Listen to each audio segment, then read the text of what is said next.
오늘은 예수님께서 예루살렘에 입성하신 종려 주일입니다. 그리고 예수님께서 십자가의 대속의 길을 가신 고난주간의 시작의 날이기도 합니다. 오늘 말씀을 통해서 구원의 기쁨과 하나님의 평강이 여러분의 심령과 가정에 임하시기를 주님의 이름으로 축원합니다. 1972년 태풍 베타가 한반도를 강타했던 적이 있었습니다. 그때 충청북도 단양군 남한강에 이 시루섬이라는 작은 섬이 있었어요. 거기에 사는 사람들은 약 250명 정도의 주민이 있었습니다. 그런데 베타가 오면서 그곳이 잠기게 됐어요. 주민들이 꼼짝없이 죽게 된 겁니다. 그때 사람들은 그곳에서 가장 높은 곳에 있었던 물탱크로 올라갔습니다. 그 물탱크는 높이가 7m였고 폭이 4m 정도 되었습니다. 둥글었어요. 그 둥근 물탱크에 올라갔습니다. 남자들은 옆에서 이렇게 팔짱을 끼고 버텼고 안쪽에는 여자들과 어린아이들이 있었어요.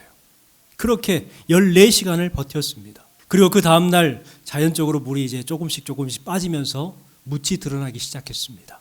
그래서 거기에서 사람들이 내려왔어요. 기적이 일어났으니까 환호를 외칩니다. 그런데 그 사람들 가운데 한 여인이 서럽게 울기 시작했어요. 왜 그랬을까요? 자기가 안고 있던 100일 된 아이가 숨을 못 쉬어서 죽은 거예요. 압사당한 거죠. 그런데 그 여인이 그 압사되어 죽은 아이를 내 아이가 죽었다고 그 위에서 소리를 질렀다면 어떻게 됐을까요? 내 아이 죽었다고 서럽게 울면서 나 나갈란다고 하면서 막 외쳤다면 어떻게 됐을까요? 그 197명 모두가 다 어려움을 당했겠죠. 그래서 속으로만 흐느끼면서 그렇게 14시간을 버텼다는 거예요. 그리고 내려와서 비로소 서럽게 우는 것입니다. 한 아이가 죽어서 그 모든 사람을 살렸다.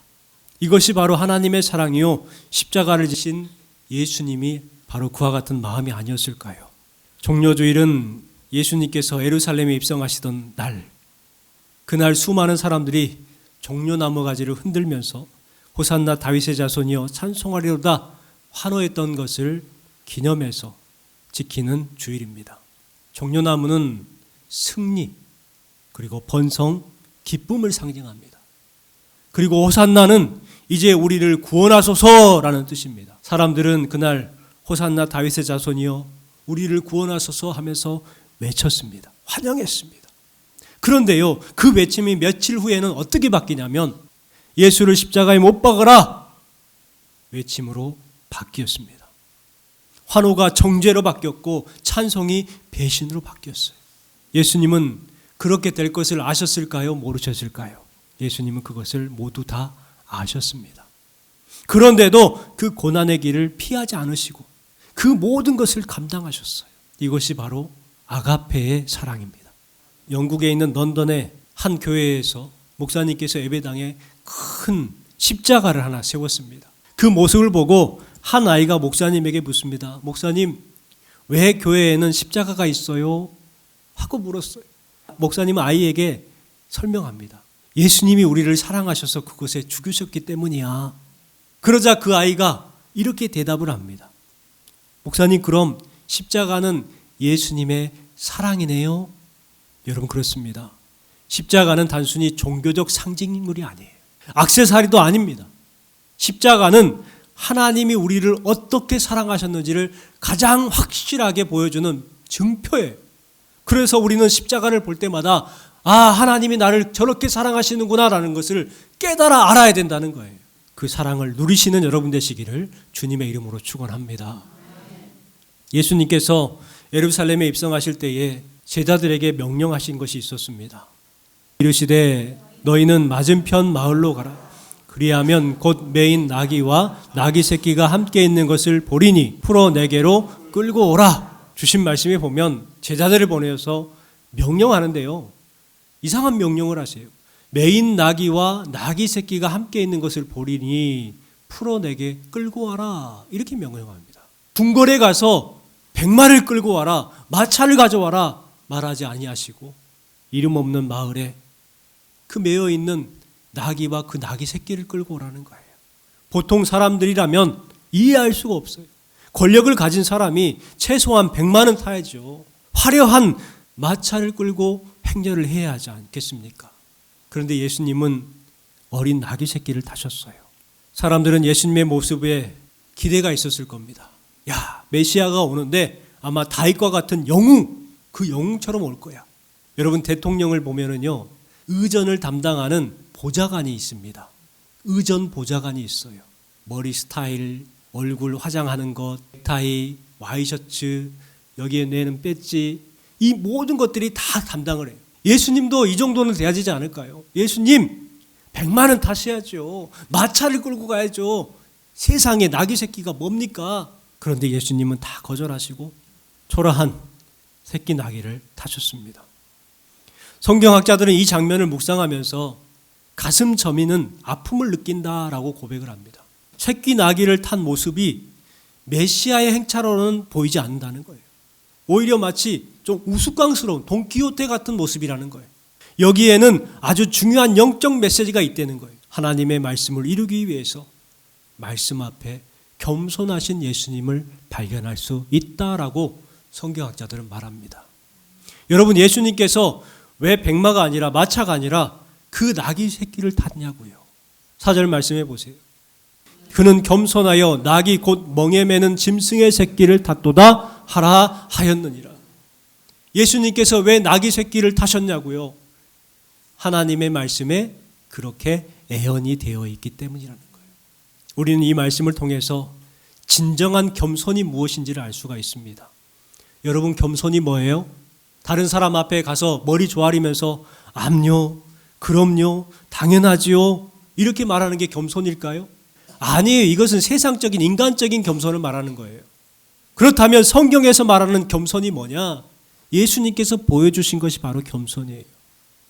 진정한 겸손은 예수님처럼 말씀을 따르는 것이 겸손이에요. 겸손을 착각하지 마십시오.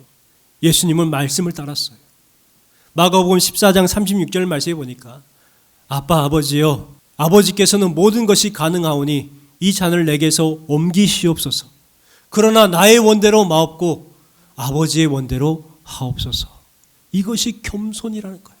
내 생각도 있어요. 내 뜻도 있어요. 내가 좋아하는 것도 있어요. 하지만 아버지의 원대로 하옵소서.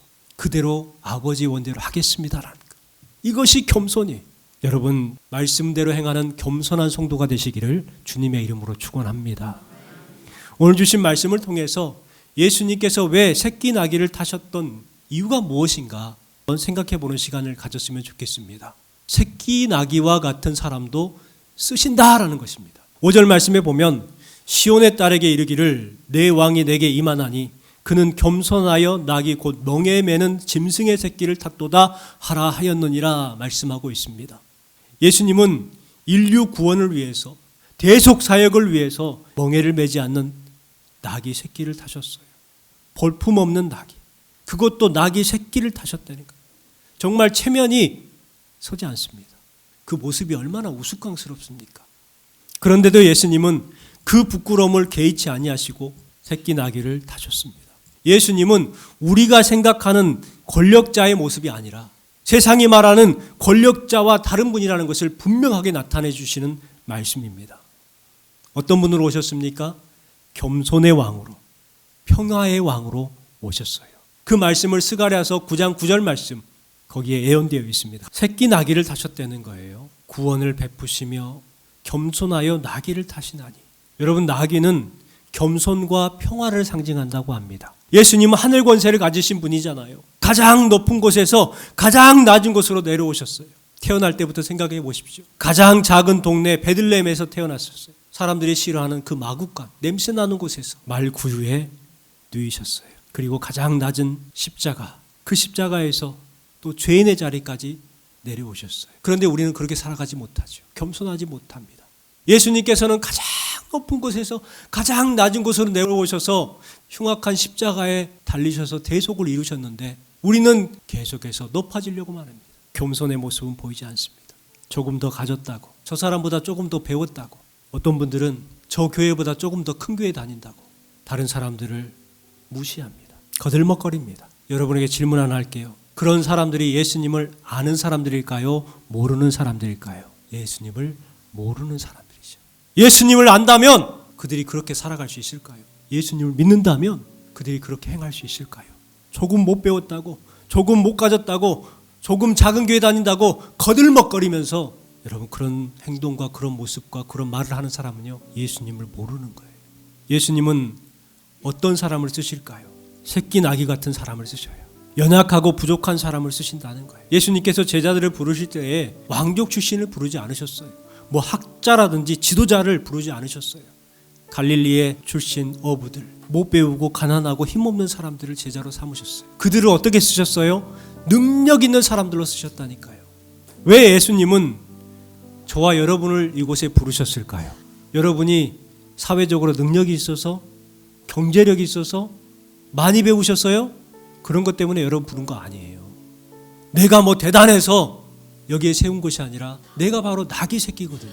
여러분, 주님은 결코 부족한 것 때문에 우리를 외면하지 아니하시는 분입니다.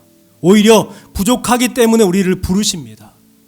우리는 쉽게 생각을 합니다. 나는 능력이 없어서, 나는 지혜가 없다고, 나는 물질이 없다고, 그래서 못하겠다고. 그러나 여러분, 능력과 지혜와 물질은 이미 주님께 있어요. 내게 있는 것을 보는 것이 아니라 우리는 나귀 새끼와 같이 주님 앞에 헌신할 뿐이에요. 그러면 주님께서는 물질도 채워주시고 능력도 부어주시고 지혜도 허락해 주신다는 거예요. 없는 것 보지 마십시오. 여러분, 새끼 나귀가 예수님께 귀하게 쓰임받았던 것처럼 우리도 겸손히 예수님을 따름으로 귀하게 쓰임받는 여러분 되시기를 주님의 이름으로 축원합니다. 주님께 쓰임받을 때 인생이 행복하게 된다는 거예요. 나귀 새끼는 멍에를 한 번도 메어본 적이 없었습니다. 얼떨결에 제자들한테 끌려온 거예요. 그리고 나서 예수님을 태웠어요. 얼마나 힘들었을까요? 태워본 적이 없단 말이에요. 그래서 힘도 없고 요령도 없고 기술도 없어요. 갑자기 끌려왔어요. 여러분, 그래서 그 나귀 새끼가 억울했을까요? 왜 나야? 왜 하필이면 나한테 그래? 억울했을까요? 예수님을 등에 태우는 영광을 맞이한 거예요. 보잘것없던 그 나귀가 만왕의 왕 만유의 주 예수님을 모시게 된 거예요. 여러분, 세상에 이런 특권을 누린 나귀가 또 어디 있겠어요? 전무후무합니다. 예수님을 타시니 수많은 사람들이 종려나무 가지를 흔들고 바닥에다 자기의 옷들을 깔고 호산나 호산나 환호를 합니다. 세상에서 가장 영광스러운 존귀한 나귀가 된 거예요. 군대에서 짝대기 2개가 일병이 사단장을 모시는 차를 운전합니다. 그래서 사단장을 모시고 여기도 가고 저기도 가고 저 사람을 만나고 이렇게 막 다니는 거예요. 그런데 이 사단장을 태우고 가는 그 차 앞에 뭐가 있어요? 번호판 앞에는 별이 2개가 딱 있어요. 차를 운전해서 위병소를 딱 지나가면 그 병사들이 어떻게 합니까? 총을 들고 중, 성, 근무 중, 이상, 무 이러잖아요. 그렇게 막 외치는. 아니, 짝대기 2개짜리밖에 안 되는데 그 2개 일병짜리한테 충성을 한다는 거예요. 그리고 사단장이 식사 약속을 해서 따라 이렇게 모시고 가면 사단장이 식사할 때 야, 너도 옆에서 먹어 그러잖아요. 그러면은 짜장면에다가 탕수육에다가 양장피에다가 사병이 먹을 수 없는 호사를 누리게 됩니다. 여러분, 누구 때문에 그럴까요? 일병이 능력이 있어서 그럴까요? 아니죠. 사단장 때문에 그래요. 그 사단장을 태우니까 이 일병이 사단장 대우를 받는 거예요. 그런 것처럼 새끼 나귀를 생각해 보세요. 누가 거들떠보겠어요? 아무도 거들떠보지 않는 그 나귀 새끼예요. 그런데 그가 예수님을 태웠더니 어떻게 됐어요? 사람들이 환호합니다. 어떤 신학자가 이런 이야기를 하더라고요. 종려주일 다음 날 그때 나귀가 생각을 합니다. 어제 사람들이 나를 보면서 환호했었는데 오늘 또 환호해 줄까? 하고 기대를 가지고 이제 들어간 거예요. 그런데 환호한 사람들이 있었을까요? 없었을까요? 사람들이 쳐다보지도 않는 거예요. 여러분, 우리의 인생도 마찬가지입니다. 내가 존귀한 이유는 내가 잘나서가 아니에요. 우리 안에 예수님이 계시기 때문에 그래요. 나귀 새끼 위에 예수님이 타셨을 때에 나귀가 존귀하게 여김받은 것처럼 우리 안에 예수님이 계셔야 우리가 존귀한 사람이 되는 거예요. 여러분의 인생이 나귀와 같이 영광스러우며 행복한 삶이 되시기를 주님의 이름으로 축원합니다. 마지막 3번째는요. 내가 쓰임받는 것은 애언의 성취라는 것을 알아야 합니다. 우리 4절 5절 말씀에 보면 선지자를 통하여 하신 말씀을 이루려 하심이라 이렇게 말씀하죠. 그리고 그 선지자의 이루시는 그 의미 가운데에 핵심이 뭐냐? 짐승의 새끼를 타시는도다 이렇게 말해요. 예수님께서 새끼 나귀를 타는 것은 예언의 성취라는 거예요. 그래서 그날 예언이 성취가 됩니다. 여러분, 놀라운 사실은 이 예언이 무려 490년 전에 있었던 일인데 그 예언이 정확하게 그 나귀를 통해서 이루어졌다는 거예요. 우리는 몰라요. 우리를 통해서 하나님께서 어떻게 이루실지는 모르지만 하나님께서는 분명 그 말씀대로 우리에게 성취해 주실 줄 믿습니다. 여러분, 하나님의 말씀은요 99% 이루어지는 게 아니에요. 하나님의 말씀은 100% 이루어집니다. 그래서 예수님께서도 이렇게 말씀하셨어요. 첨지는 없어질지언정 내 말은 없어지지 아니하리라. 여러분, 새끼 나귀에게 하나님의 계획이 있었던 것처럼 저와 여러분에게도 하나님의 계획이 있습니다. 하나님의 예정하심이 있다는 거예요. 우연히 우리가 이렇게 만나서 예배드리고 있는 것이 아니라 하나님의 계획과 하나님의 예정하심이 있다는 거예요. 이 사실을 믿으시고 사명자의 삶을 살아가시기 바랍니다. 미국 시카고에 한 구두 닦기 소년이 있었습니다. 이 소년은 돈을 벌기 위해서 그날이 주일인지 뭔지 모르고 그저 구두 닦기 위해서 시장 이곳저곳을 돌아다니다가 어떤 교회 앞에서 구두를 닦게 되었습니다. 그때 그 모습을 보고 목사님이 그 아이에게 찾아와서 얘야, 혹시 교회 가본 적 있니? 하고 묻습니다. 그러니까 이 아이가 교회를 가본 적이 없거든요. 그래서 없는데요? 하고 고개를 저었더니 목사님이 그 소년의 손을 잡고 교회로 들어갔어요. 그리고 그곳에서 이 소년이 생전 처음 예배를 드리게 됩니다. 예수님의 이야기를 듣고 이 소년이 큰 감동을 받아요. 그의 인생이 달라지기 시작했어요. 나중에 이 소년이 어떤 사람이 되냐면 D.L. 무디 목사님이 됩니다.